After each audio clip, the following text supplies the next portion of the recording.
today, gamers, we're going to be jumping into a little bit more of the Diofield Chronicle. I'm going to be showing you what I believe are the very best Magilumic Orbs or summons that you should be using in order to get the most from the game. So if that interests you, that's coming up next.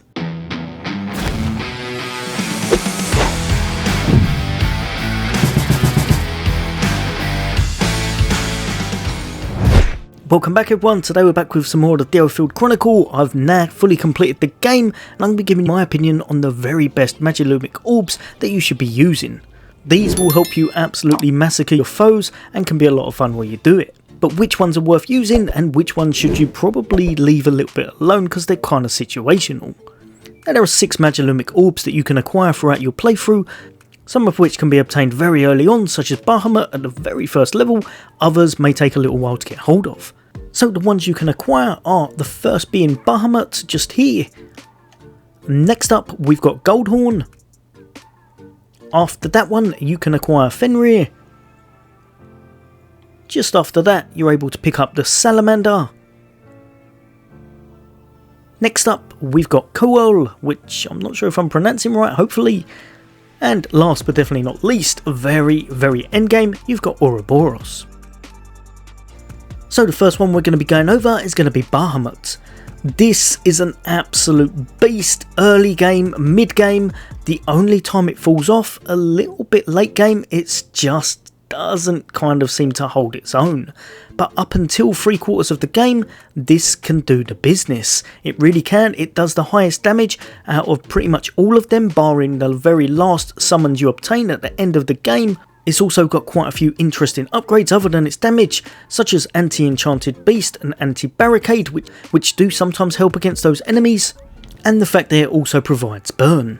If you're after a nice summons and you want to dish out a lot of damage early on in the game, this is the one you're going to choose. For me though, it does fall off a bit, especially if you're playing on the harder difficulty. If you're playing on the normal or easy difficulty, this would definitely be the S rank. It just hits like a truck.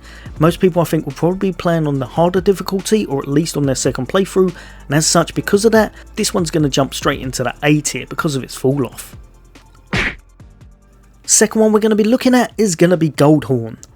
Bar none the best summons you should be using in the game. I would highly recommend just always having this on your bar. It does cost 2 points rather than the 1 that the Bahamut costs, but for what you get, this one is well worth having. This is your, I'm going to make sure that I recover all my EP and I'm able to do all my skills again, and I want to be getting back all of my HP with it as well.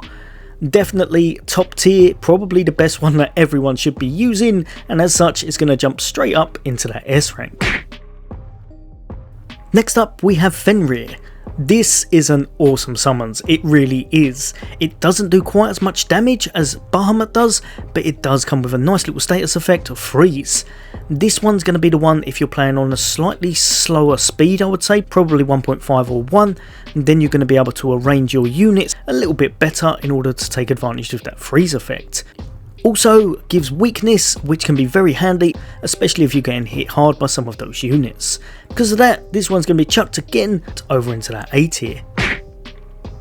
Next up, and we have Salamander. As soon as you start getting a little ways into this game, especially if you're playing on that hard difficulty, you're going to realise that your troops are the key to pretty much everything. It's nice to have these summons, they can really help, but most times being able to sort out your troops with extra buffs and benefits works most favourably. Salamander does exactly that, and it ticks every single box. Gives you might, which is amazing for your extra bit of damage, gives you tenacity in order to keep you alive, and it gives you rapidity in order to make sure you hit faster and such. This is pretty much the ultimate buffer for your unit, so I would say definitely keep this on tap whenever you can, because for one, it's well worth it. And as I've said that, for me, this goes right up at the top alongside Goldhorn in that S tier. Next up we have Cull. This one is awesome. I really like this summons. It's very lightning attack based, as you can see on the image over on the right hand side there. Unfortunately, it does cost 2 orbs. If this was 1 orb, it would be a no-brainer, and I would say it would be your 100% top pick every single time for your damage. The reason for that, it's pretty much the best debuffer in the game. By itself, it doesn't do quite as much damage as Bahamut, but what it provides is much better in my opinion. When you start maxing it out, it's going to give you poison, and the cream of the crop, Wither on the troops that you're hitting. Wither is bar none the best thing to put on enemy troops, as it gives you the most bang for your buck and allows you to get some incredible damage off. Now this I'm going to be chucking into the A tier, however if you do not have another way of applying Wither in your group, this jumps all the way up to S, and I'd say for any of those tough situations, make sure you're chucking this one in the mix, and then you'll take out those enemies much faster. Lastly, we have Auroboros.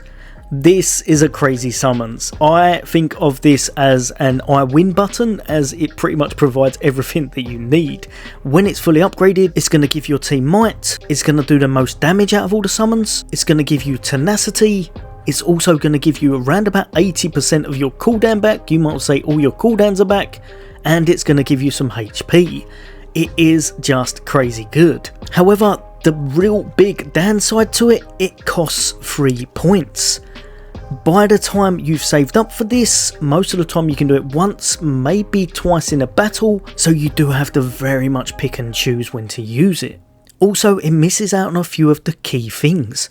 I think this should apply Wither and probably give you some EP back, ticking all the boxes. For free, it should be an ultimate unlike any other, however it's really not, and on the hardest setting, this alone and at later levels still doesn't completely one-shot the enemy, meaning that the 3 orbs it costs really is a little bit too expensive.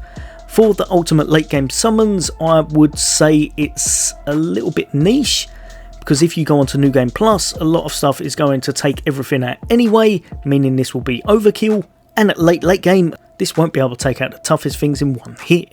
So for me, unfortunately, even though it has a lot going for it, more so than probably any others, it's just too costly. I'd rather be able to summon multiple times, and as such, this one's going to go into that B tier. Right gamers, that's my list. Let me know in the comments what you all think. No doubt you've got a difference of opinions, as everyone's got a different playstyle. But as always, for all things gaming, for all things Xbox, take care. I'll see you on the next day.